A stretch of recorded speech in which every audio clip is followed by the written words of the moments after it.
अमरावती जिल्ह्यातील पिंपळखुटा येथून निघालेली पंढरीची पालखी रविवारी दुपारी अमरावती शहरातून इरविन स्क्वेअर वरून पंढरपूरकडे मार्गस्थ झाली।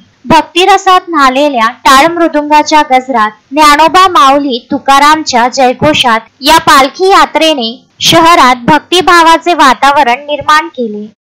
आता पिंपळखुट्यावरून भूवैखंडपूर पंढरपूरला, भूवैखंडपूर पंढरपूर शंकर महाराज संस्थान पिंपळखुटा रथ आहे आणि पिंपळखुटा आश्रम श्री संत शंकर महाराज पिंपळखुटा आश्रम, तालुका धामणगाव, रेल्वे, जिल्हा अमरावती। आम्हाला माहिती पाहिजे होती। हे वारकरी कुठल्या अमरावती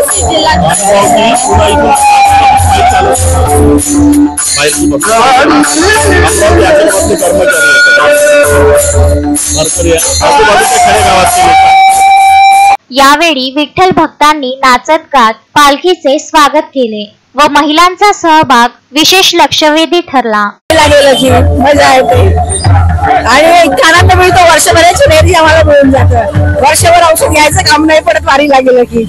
ही पालखी पंढरपूरच्या आषाढी वारीत सामील होणार असून दरवर्षीप्रमाणे यंदाही हजारो विठ्ठल भक्तांचा सहभाग अपेक्षित आहे। जसे की तुम्ही आता पाहिले आहे की जर आपल्या पांडुरंगची वारी गेलेली आहे तर प्रत्येकाने आपापले मत दिलेले आहे आपल्या देवांबद्दल। पांडुरंगची वारी, जय हो पांडुरंगा।